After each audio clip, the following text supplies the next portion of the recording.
talk about what to do in that first lesson with beginning oboe students. I'm going to base this on my program and schedule. So my students have a 30-minute lesson with like instruments once a week. So I'm going to explain what I typically do with a group of oboe students in that very first lesson of the year. Prep before the lesson. Every year there's a period of time between when students register for the band program and their first lesson with me. I give them this buffer of about 2 weeks to allow families time to get all of their students' materials together, to make sure that they have their instrument, their lesson book, and any other accessories that they might need. I like for students to have everything ready so that we can really dive in during that first lesson.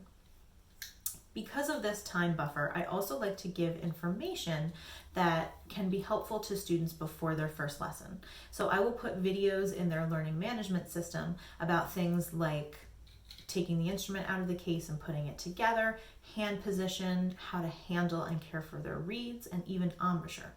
Now, I'm not expecting the students to do anything before they come to their first lesson, but I at least like them to watch so that they can become familiar with what they will need to do with me. We know that not all students are going to watch those videos beforehand, so I'm always going to start at the beginning in their first lesson no matter what. Clear communication. In order for that first lesson to be a success, students need to know when and where to show up. It's our job as their teacher to make sure that they have the date, time, and location of their first lesson. Once my schedule is set, I will email it to my parent list, and then I'll share it with the classroom teachers, my fellow related arts teachers, any specialist teachers that need it, and then I will hand deliver a copy to each student. In past years, I have also sent daily emails with a list of which students have a lesson and at which time. Some teachers really like that because then they'll take that and just write it on the board as a reminder for their students. So I would recommend checking in with those classroom teachers to see what would work for them and how you can support them and getting your students to your classroom for their lessons. Be prepared.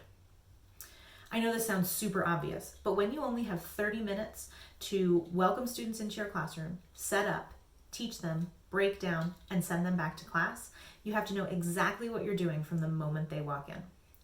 I already have my chairs and music stands set up before any students arrive to my classroom. Once they do come in, I greet them and I give them their first instruction, which is to find an empty seat, put their materials down on the floor in front of them, and check out the board. My board also has a very specific instruction for them to follow. And while they're doing that, that gives me time to call classrooms if I'm missing any students, take attendance, and make sure that we are ready to go. Once all of the students have completed those instructions, we're ready to dive into things together. Teach the basics.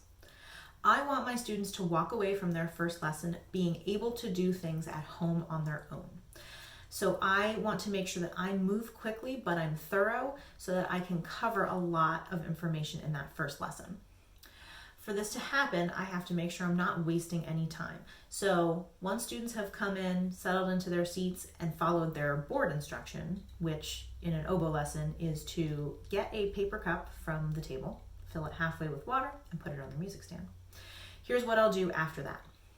So the first thing is to have the students take their reed out together. So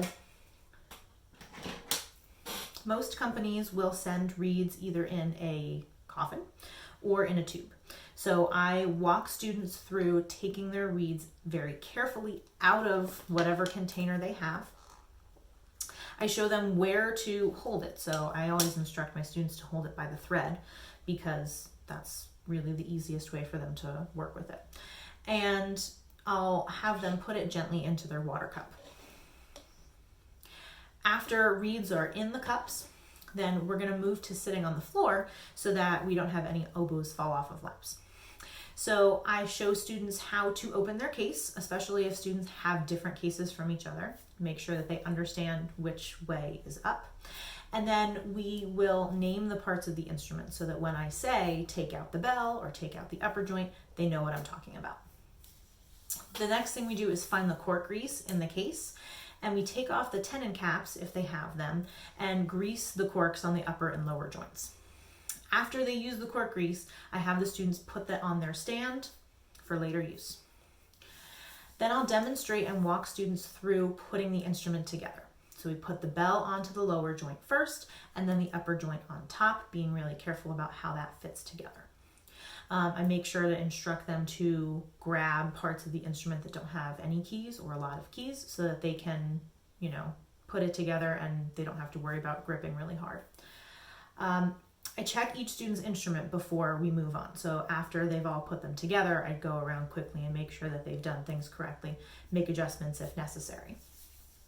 Once the students have their instrument together, I have them close their case, put their instrument on their case, and then move to their chair so that we can do everything else in a seated position there.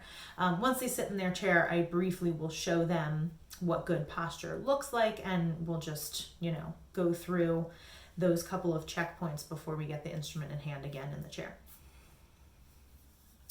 After that, I'll demonstrate to the students their basic hand position. So I show them where to put their thumbs first. And then usually students' fingers will fall into place from there once I tell them, to curve their fingers around the instrument. So again, I'll quickly check each student's hand position and make any adjustments as necessary.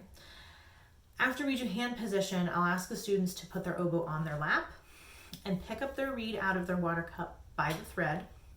And then we put cork grease on the cork of the reed, just in case. Some corks are really difficult to get into the oboe well the first time, so we just grease them right off the bat just to make sure it's easier.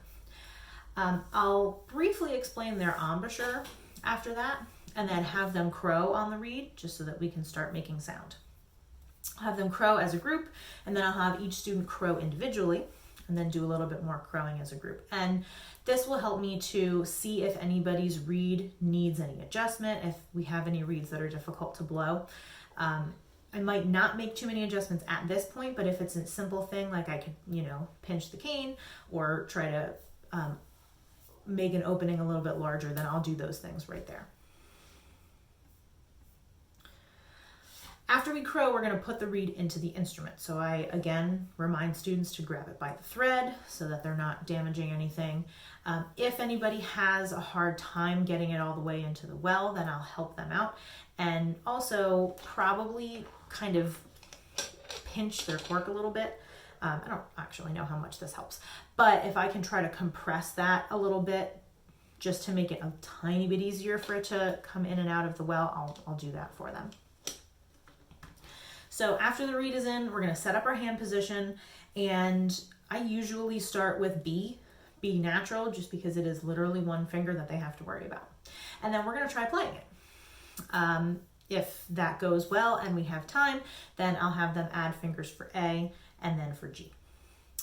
Once all of the students have made a sound on the instrument, it's usually time to pack up. So we'll do things in reverse order. Students will take their reed out of their instrument, again, by the thread, and if they need help, I make sure that they know to let me know so I can help them take that reed out. After it's out of the instrument, we put it on the stand so that it has a little time to dry out before they put it back in its container.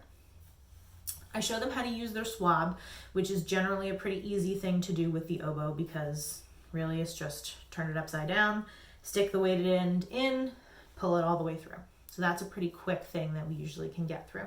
And then we put each piece back in the case, and we say the name of the piece just to get that terminology in their brain.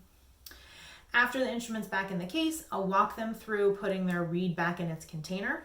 And at this point, I'm going to talk about purchasing a reed case so that they don't have to continue to use a coffin or a tube. Give them homework. Before students leave their first lesson, I show them where in their learning management system to find the videos. Now, these are the same videos that I had up before their lesson, and I'm reinforcing those concepts by asking them to watch the videos between lessons. Some students might tell me, I already watched those videos. Watch them again, because nobody's going to remember from just one viewing. And this is brand new information to them. The other thing that I like to do is I like to ask them to record a video of themselves on Flipgrid. Basically just putting their instrument together and maybe even making a sound, because it's a really nice way to check in with them between their lessons, especially after that very first one. I know this might seem like a lot of information to cover in that first lesson, and truthfully, you might not get it all done. But I always try to get through putting the instrument together and making a sound so that students have a lot to practice when they go home. and to get them really excited about continuing to learn the instrument. Of course, we do reinforce all of these concepts in the next several lessons. So posture, hand position, putting the instrument together, handling and caring for the reeds, and embouchure, all of that we really reinforce in the next several months and, all the way through the school year. Because I play the oboe, I feel really comfortable with demonstrating, and I think that that's really important, especially in that first lesson. It's so much easier to explain to students what you need them to do if you are showing them right there with an instrument of your own.